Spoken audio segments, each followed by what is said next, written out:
Hi hello friend, Sangeeta क्रिएशन्समध्ये आज आपण पाहणार आहोत ड्रेसचा गळा डिझाईन कशी बनवायची ते. इथे मी ड्रेस कटिंग करून घेतलेला आहे आणि ड्रेसचं जे अस्तर आहे तेही जोडून घेतलेलं आहे. आता इथे मी गळ्याचं मार्किंग करून घेतलेलं आहे, ते पाहू शकता. टोटल मला 5.5 इंचाचा गळा बनवायचा आहे इथं, कारण 5 इंच मला तयार हवा आहे आणि अर्धा इंच सिलाई मार्जिनमध्ये जाईल. तर वरती मी 2.5 इंच गळ्याची रुंदी घेतलेली आहे, 5.5 इंच शोल्डर आणि 5.5 इंच आर्महोल घेतलेला आहे. इथे पाहू शकता गळा रुंदी 2.5 इंच आणि गळा खोली मी ते 5.5 इंच घेते. आता ही तात्पुरती वरची मार्किंग केलेली आहे. मी आता परफेक्ट गळ्याचं मार्किंग करते. तर 5.5 इंचावरती मी खाली मार्किंग केलेलं आहे आणि अशा पद्धतीने चॉकने हे मार्किंग मी आखून घेते. आता हा टोटल आपल्याला गळा तयार करायचा आहे. तर आता मी इथं गळ्याचं कटिंग कॅनव्हासवर करणार आहे. तर चला आपण कॅनव्हासवरच डायरेक्ट गळ्याचं कटिंग करूया आणि आकारही लिहून घेऊया. इथे मी कॅनव्हास घेतलेला आहे, त्याला बरोबर फोल्ड केला आहे सेंटरला मधोमध आणि फोल्ड बाजूपासून अलीकडे अगोदर मी इथं सरळ करून घेते. कॅनव्हास सरळ कटिंग करून घ्यायचं, त्यामुळे गळाही सरळ येईल. तर वरच्या बाजूने एकसारखं कटिंग केल्यानंतर 2.5 इंच मी मार्किंग केलेलं आहे आणि 2.5 इंचापासून खाली 5.5 इंचावरती एक मार्किंग करते. हे 5.5 इंचावरती मार्किंग केल्यानंतर हा बॉक्स अगोदर आखून घ्यायचा आहे. खालच्या साईडनी ही 2.5 इंच आहे की नाही हे एकदा चेक करायचं आहे आणि मग हे मार्किंग बॉक्स आखून घ्यायचा आहे. आता हे आखून घेतल्यानंतर आपण इथे गळ्याचा शेप देऊन घेणार आहोत. तर गळ्याचा शेप देण्यासाठी मी खालच्या बाजूने 2.5 इंचावर एक मार्किंग करते आणि 2.5 इंचापासून आपण पानाचा असा शेप देऊन घ्यायचा आहे. तर इथे हलक्या हाताने मी अगोदर असाच थोडासा शेप देऊन घेते, ते पाहू शकता. आणि आता मी पुन्हा व्यवस्थित करून डार्क करून घेत आहे. तर मी इथे सिंपल असा पानाचा गळ्याचा शेप दिलेला आहे आणि मार्किंग करून घेतलेला आहे. तुम्ही हवे तर पंचकोनी स्टार गळा वगैरे बनवू शकता किंवा मंदिर गळाही बनवू शकता. त्याची व्हिडिओ मी चॅनलवर ऑलरेडी अपलोड केलेले आहे. मी त्याची लिंक डिस्क्रिप्शनमध्ये अवश्य देईल, तेही तुम्ही पाहू शकता तुम्हाला वेगवेगळ्या डिझाईन हव्या असतील तर. आता साईडला मी 1.25 इंचाचं मार्जिन सोडून अशा पद्धतीने मार्किंग केलेलं आहे. तुम्ही नवीन असताल तर इंच टेपच्या साहाय्याने ते मार्किंग करून घ्या आणि मग कटिंग करून घ्या. आता इथे कटिंग केल्यानंतर मी ते एकदा चॉकने यावरती ह्या डिझाईन मार्किंगवरती मार्किंग करते, कारण दुसऱ्या साईडलाही आपल्याला सेम तसाच आकार आला पाहिजे त्यासाठी. कारण हे स्टिचिंग करताना थोडंसं डिफिकल्ट होतं, तर हे होऊ नये म्हणून मी अशा पद्धतीने चॉकने मार्किंग करून घेतलं आहे आणि यावरती मी पेनाने पुन्हा एकदा मार्किंग करून चॉकने पुन्हा यावरती डार्क करून घेते. म्हणजे ज्यावेळेस आपण गळा स्टिचिंग करतो त्यावेळेस इझिली आपण यावरती शिलाई मारतो आणि गळा एकदम परफेक्ट तंतोतंत बसतो, शिलाई अलीकडे पलीकडे होत नाही.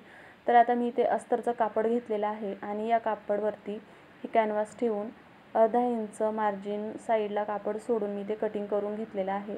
आणि आता या कापडला मी छोटे छोटे कट देऊन हे कापड पूर्ण बाजूने फोल्ड करून यावरती शिलाई मारून घेणार आहे. आता इथे पाहू शकता मी एकदम कडेकडेने व्यवस्थित असं कापड फोल्ड करून शिलाई मारत आहे.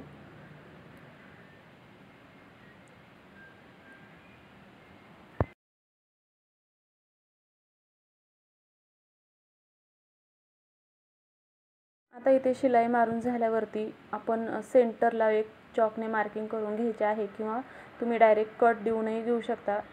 हा कट खूप महत्त्वाचा असतो ज्यावेळेस आपण गळा स्टिचिंग करतो तेव्हा.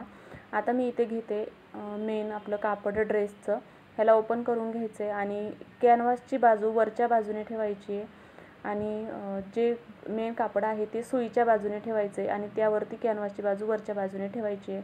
आणि जे आपण कट दिलेले आहे ते व्यवस्थित बघून घ्यायचे आहेत एकदा, आणि जर व्यवस्थित दिसत नसेल तर पुन्हा मार्किंग करून यावरती कट देऊन घ्यायचे आहेत. इथे पाहू शकता मी कट दिलेला आहे, पण छोटा असल्यामुळे मी पुन्हा एकदा थोडेसे मोठे कट देऊन घेते, ज्यामुळे आपण कॅनव्हास व्यवस्थित त्या कटवरती ठेवले, सेंटर कट आणि साईडचे 2 कट व्यवस्थित ठेवले की गळा सरकत नाही. आता हा गळा अशा पद्धतीने बरोबर सेंटरला ठेवून मी बरोबर मधोमध 5 नंबरची शिलाई मारते.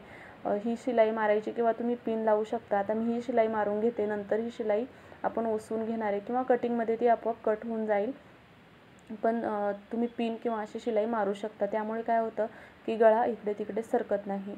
आता ही शिलाई मारल्यानंतर आपण गळ्याचं कटिंग करून घ्यायचं आहे, पण त्याआधी आपण जो मार्किंग दिलेला आहे बरोबर त्या मार्किंगवरती शिलाई घ्यायची आहे. त्यामुळेच मी इथे तुम्हाला दोन्ही साईडने मार्किंग करायला सांगितलं, कारण तुम्ही जर नवीन असताल आणि एका साईडनं मार्किंग असेल तर दुसऱ्या साईडनं ज्यावेळेस आपण शिलाई मारतो तर ती कमी जास्त होऊ शकतो आणि गळ्याचा शेप बिघडू शकतो. म्हणून काय करायचं, दोन्ही साईडने मार्किंग करून घ्यायच्यात आणि बरोबर त्या मार्किंगवरती शिलाई मारून घ्यायची आहे.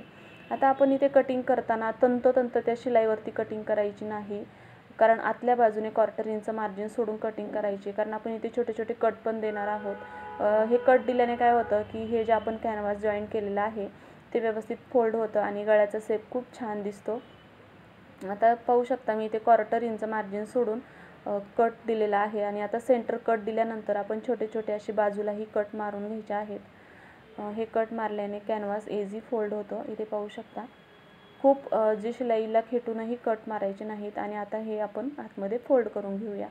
अगोदर आपण एक बाजू फोल्ड करून घ्यायची आहे आणि नंतर दुसरी बाजू.